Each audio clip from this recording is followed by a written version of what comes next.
Bonjour à tous et bienvenue sur Monaco Info. Voici sans plus tarder les titres qui seront développés dans ce journal. Et nous débuterons avec la 3e édition de la Monaco Blue Initiative qui s'est déroulée en Corée à l'occasion de l'exposition internationale de Yuzu. Ce mardi, journée mondiale de l'environnement, nous vous ferons visiter le centre thermo-frigorifique de la Principauté, centre exploité par la SMEG. Nous irons ensuite au musée océanographique afin de découvrir l'exposition photo Trésor de la Méditerranée, expo qui rend hommage à notre mer et à ses habitants. Et enfin, comme tout au long de la semaine, nous parlerons du Mare Nostrum. Vous pourrez écouter les bénévoles qui ont vécu de grandes années de natation. Le meeting fête cette année son trentenaire.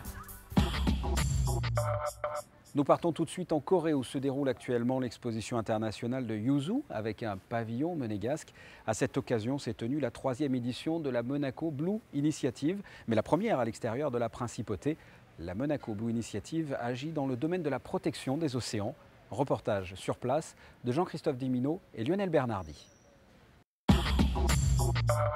C'est ici en Corée, face à la mer du Japon, que s'est tenue la première Monaco Blue Initiative, délocalisée hors de la Principauté. L'occasion pour les organisateurs d'étendre le concept à la grande région asiatique. Au cœur de l'exposition internationale de Yeosu, consacrée aux océans, cette journée de réflexion était donc présidée par le prince Albert II. Plusieurs panels de discussion ont réuni des experts et des professionnels de la mer pour réfléchir sur le développement des aires marines protégées. Right from the start, the Monaco Blue Initiative has set the objective of being a space for consideration and consultation. Le constat que nous avons dressé dès l'origine de la Monaco Blue Initiative, c'est que notre espace de réflexion concerne beaucoup de pays riverains des mers et des océans. Cela inclut évidemment la communauté des environnementalistes. Cela inclut les politiciens qui ne peuvent pas agir tout seuls de leur côté et qui sont confrontés à des défis qui nécessitent des compétences très spécifiques.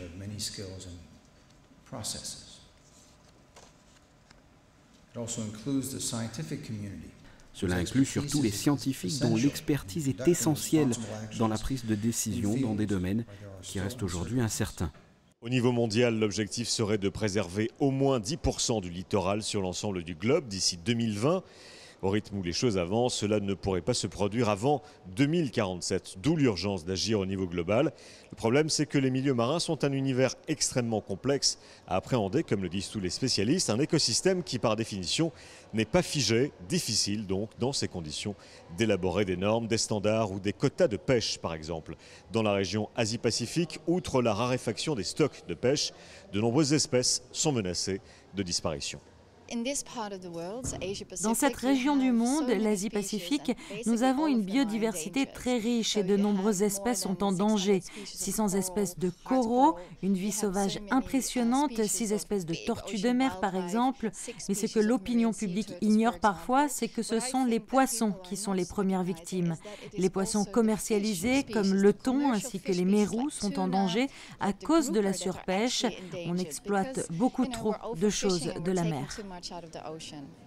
Préserver les espèces menacées, reconstituer les stocks de pêche ou encore créer de nouvelles activités maritimes, telle est l'ambition de cette Monaco Blue Initiative créée à Monaco en 2010.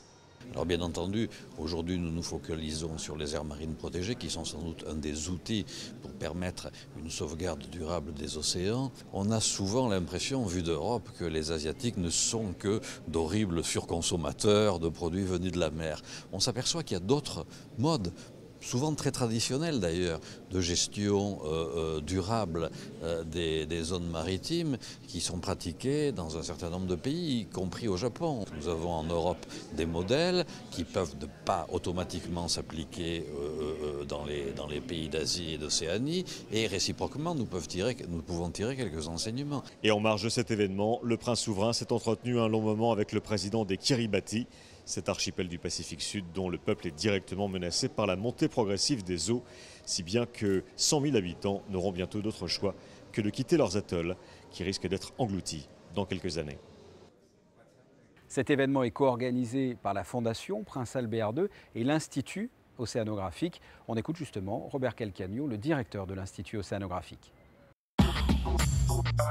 Nous avons souhaité en même temps profiter de notre présence pour rassembler un certain nombre d'entrepreneurs, de politiciens, de d'hommes politiques et de scientifiques pour travailler sur la question. Mais aussi, vous l'avez bien dit, l'Asie n'est pas anodine puisque c'est un continent qui a vraiment l'habitude de vivre et de travailler avec les océans. Ce que nous avons vraiment appris aujourd'hui, c'est qu'il faut à la fois travailler sur l'échelle locale, et en fait il faut toujours agir localement, impliquer les populations, essayer pour faire en sorte qu'il y ait un équilibre de l'intérêt des différentes personnes, mais il faut aussi travailler au niveau global, au niveau mondial. Notre prince souverain restait toute la journée avec nous à travailler.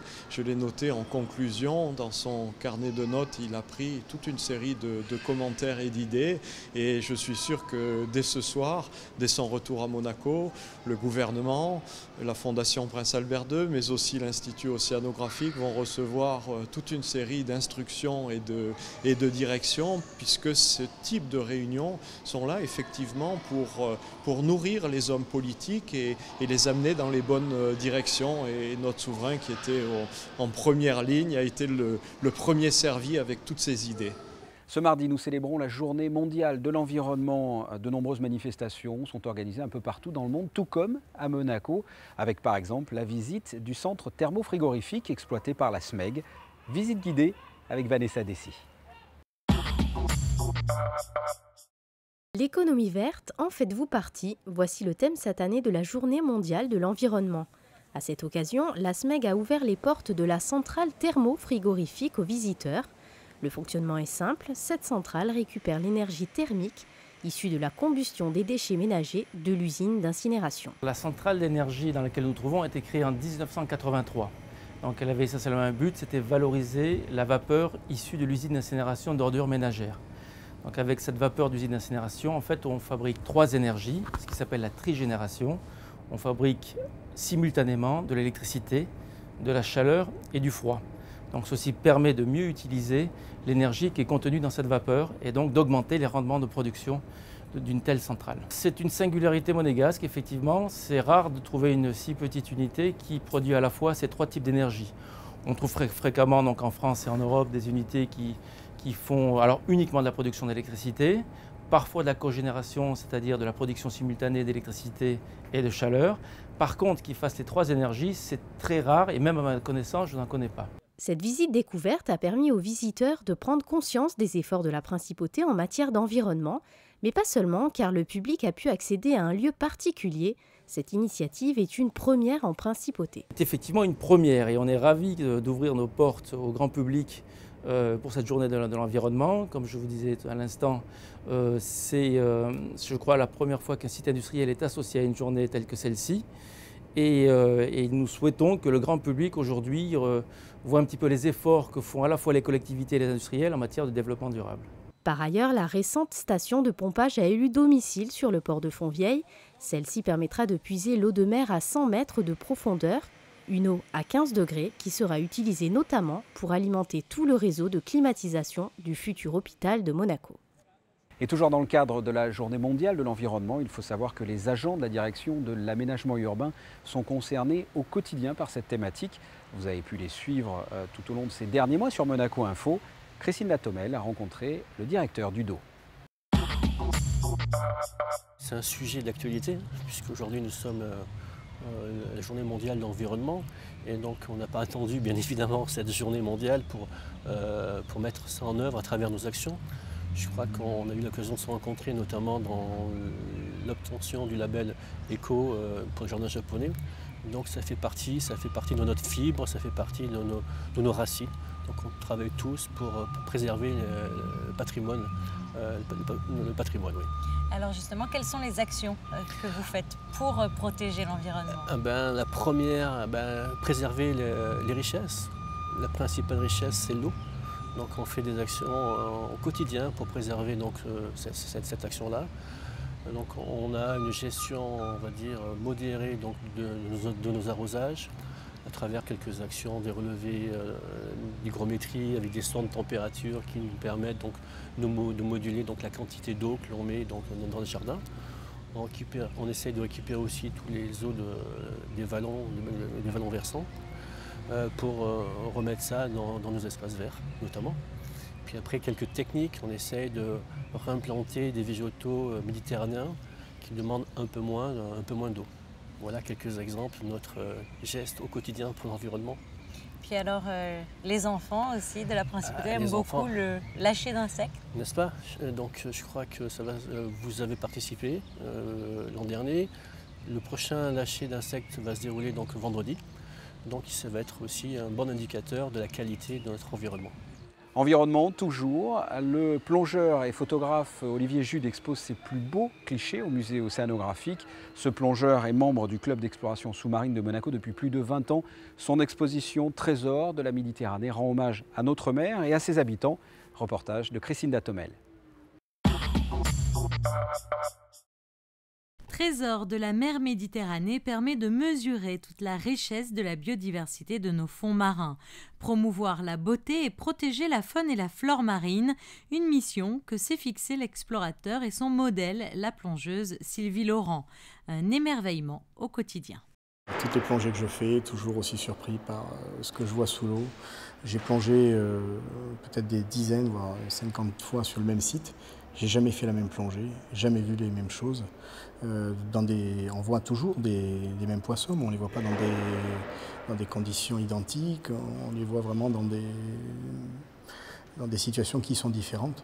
Et c'est toujours, pour reprendre le mot que vous avez pris, un émerveillement. Toujours la Méditerranée, toujours aussi belle. Au cours de ces nombreuses expéditions qui l'ont conduit notamment dans les eaux de l'océan Indien, le photographe reste fasciné par la mer Méditerranée qui regorge de trésors parfois insoupçonnés. Pour moi, c'est une question de taille et de couleur. La mer Méditerranée est très riche, c'est ce que j'essaye de démontrer ici. Si j'emploie le mot trésor, c'est que je considère qu'on a des choses magnifiques à voir et que les gens n'imaginent peut-être pas de voir cette explosion de couleurs que l'on a en Méditerranée. Les poissons sont de taille beaucoup plus modeste et parfois moins colorés qu'un poisson clown, par exemple, que l'on verrait dans l'océan Indien. Mais nos poissons, la faune que l'on a, l'environnement, la biodiversité en Méditerranée est très très riche, je le confirme. Théâtre de nombreuses explorations, la Méditerranée reste son lieu de prédilection. Des zones protégées de la Costa Brava en Espagne à la réserve sous-marine de Porquerolles, du littoral de Menton, Cap d'Aille, Villefranche-sur-Mer, Saint-Jean-Cap-Ferrat ou encore Roquebrune, Cap-Martin, aux eaux territoriales de la Principauté. Au total, 48 clichés, témoignages colorés de la Grande Bleue. Les photographies d'Olivier Jude, Trésor de la Méditerranée, seront exposées au musée océanographique jusqu'au 27 juin. En bref, nous vous en avons parlé dans une précédente édition. Les Français de Monaco ont voté pour le premier tour des élections législatives dimanche à l'ambassade de France.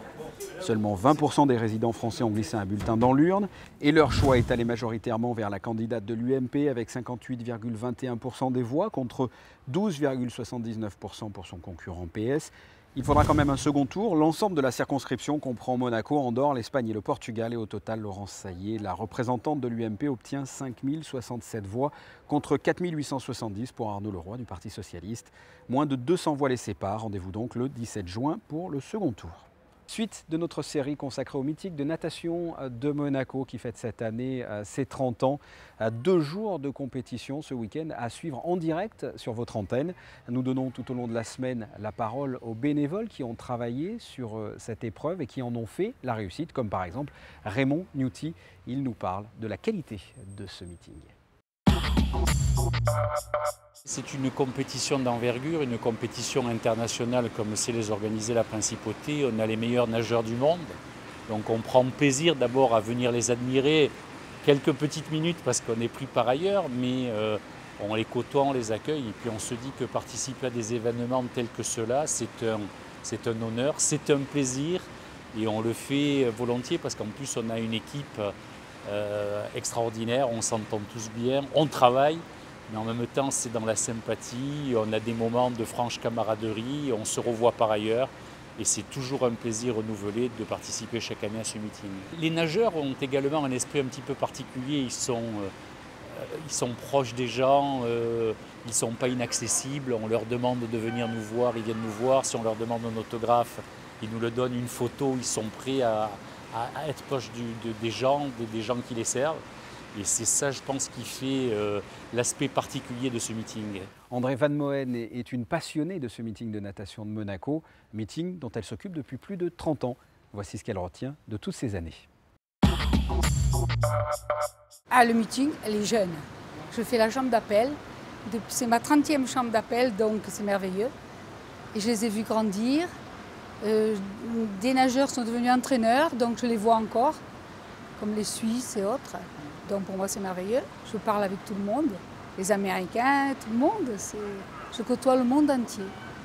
C'est quoi? Qu'est-ce que vous direz de ce meeting? C'est une grande fête? Ah oui, pour moi, c'est l'apothéose de ma saison. Quand j'ai fini, j'ai dit, c'est bon, j'ai fait quelque chose. Et quand j'ai terminé, je dis, ah, je ne me suis pas plantée. Parce que tout repose, disons, le déroulement sur mes épaules. Mais c'est entre guillemets ça. Et alors comment ça se passe dans la chambre d'appel? Comment ils sont les athlètes avant de se jeter à l'eau? Certains sont concentrés, d'autres pas. Mais je suis habituée et après, quand on fait le gala, le dimanche soir, ils me disent « Ah, la dame qui nous a stressés pendant 2 jours ». Ça, je ne le ressens pas. Vous avez créé avec eux une petite complicité? Tout à fait. Chaque année, je les vois. On s'envoie des mails maintenant parce que, bah oui, des photos. Et voici justement la photo du ciel avec la météo. Mercredi, un temps toujours doux, sous un ciel passagèrement nuageux, sans détérioration importante, il fera de 19 à 23 degrés. Jeudi, une journée à peu près identique, entre nuages et soleil, de 20 à 24 degrés. Vendredi, la journée sera plus nuageuse, voire menaçante, avec peut-être des orages dans la soirée, les températures de 22 à 24 degrés. Et enfin samedi, un temps orageux dans la nuit et une amélioration avec du soleil dans la journée. Ce journal est terminé, je vous remercie de l'avoir suivi. Je vous propose de retrouver dans quelques instants votre magazine ciné concocté par José Sacré. À très bientôt, au revoir.